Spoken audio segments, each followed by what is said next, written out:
everyone, and welcome to English Pod. My name's Erica. And I'm Marco.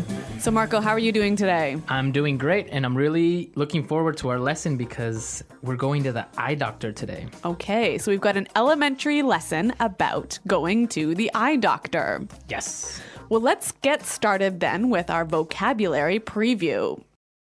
Vocabulary preview. We have 3 words today in our vocabulary preview. All 3 words come from our dialogue. Our first word is struggle. Struggle. Struggle. Struggle.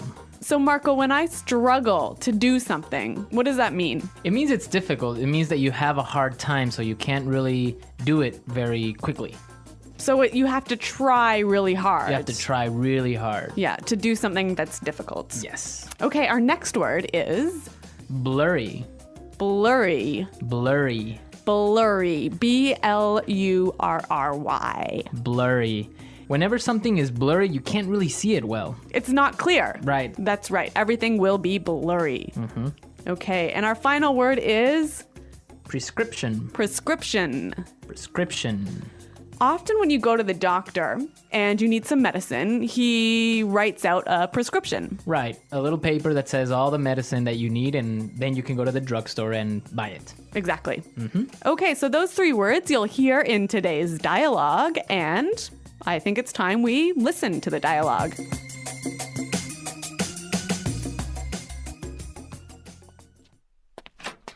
Hello, Arthur. What seems to be the problem? Hey, Doc. Well, I think I might need glasses. I'm getting headaches and I really struggle to see things that are far away. But I've always had 20/20 vision. Sounds like you might be farsighted. Okay, then, cover your left eye and read the chart in front of you. X, E, R, 3, question mark, and I can't quite make out the other symbol, but I think it's the peace sign. Wow, Arthur, you're as blind as a bat. Yeah, I know. My vision is really blurry at times. Okay, then. Head over to the other room and pick out some frames while I fill out your prescription. Thanks, Doc. Arthur, that's the bathroom. Well, this guy really has poor vision, hey?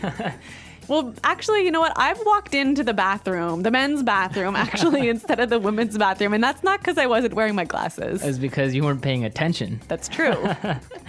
Okay, let's take a look today at our language takeaway. Language takeaway.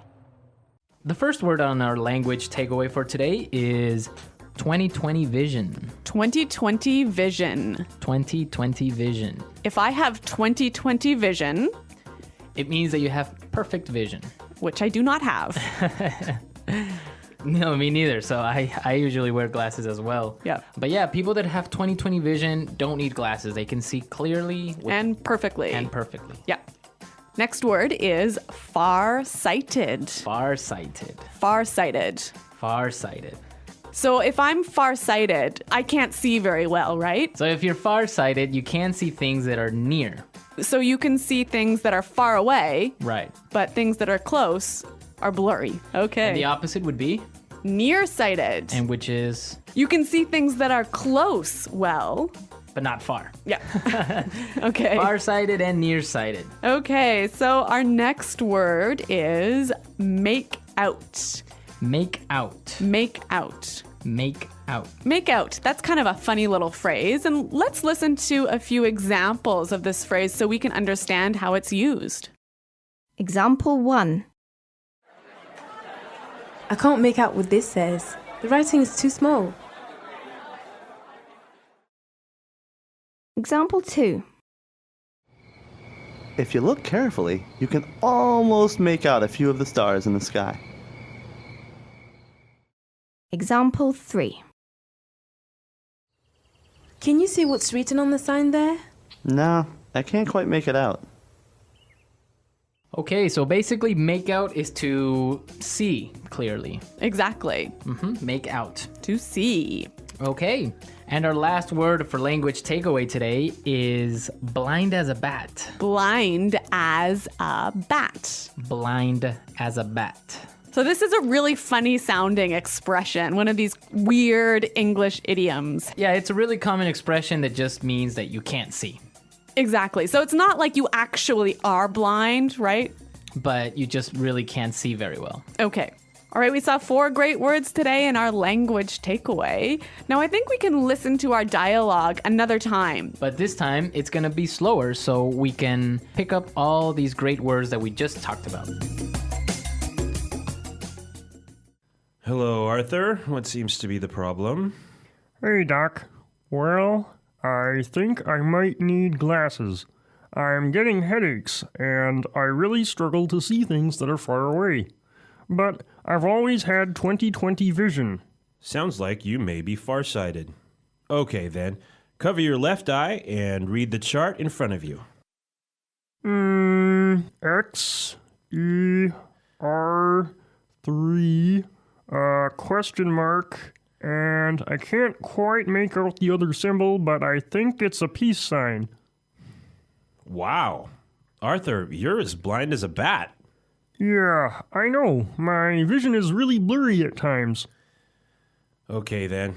Head on over to the other room and pick out some frames while I fill out your prescription.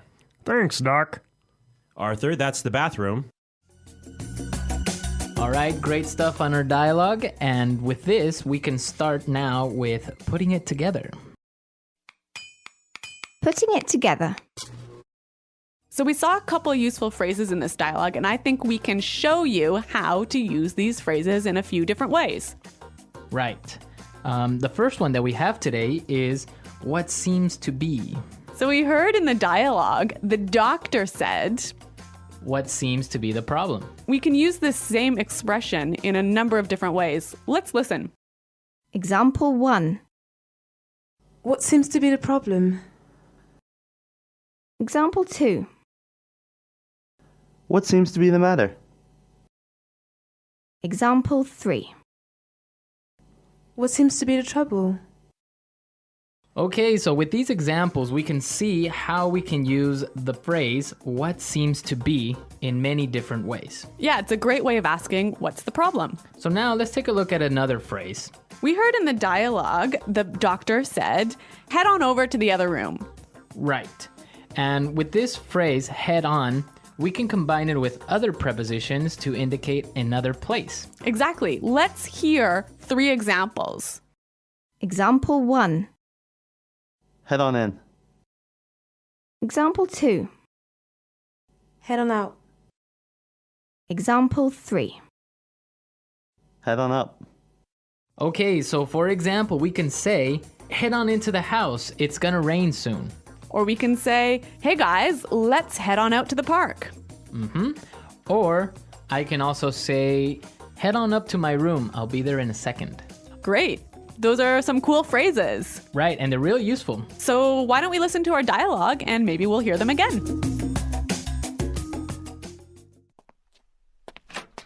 Hello, Arthur. What seems to be the problem? Hey, Doc. Well, I think I might need glasses. I'm getting headaches, and I really struggle to see things that are far away. But I've always had 20/20 vision. Sounds like you might be farsighted. Okay, then. Cover your left eye and read the chart in front of you. X, E, R, 3, question mark, and I can't quite make out the other symbol, but I think it's the peace sign. Wow. Arthur, you're as blind as a bat. Yeah, I know. My vision is really blurry at times. Okay, then. Head over to the other room and pick out some frames while I fill out your prescription. Thanks, Doc. Arthur, that's the bathroom. Okay, so talking about going to the eye doctor today, I have a question for our listeners. A challenge for the listeners. What's it called when you can't distinguish colors? So like when you can't tell the difference between red and blue and green. Right. So what is that condition called? So There's like a technical term. We want the technical term. we want the technical term. So we'll be looking for it on our comments page, and be sure to, if you know the answer, post it. at englishpod.com. Also, if you have questions about today's lesson or any other lesson, please come and visit our website and ask us. Yeah, we hope to see you there, but until then, it's Goodbye. Bye.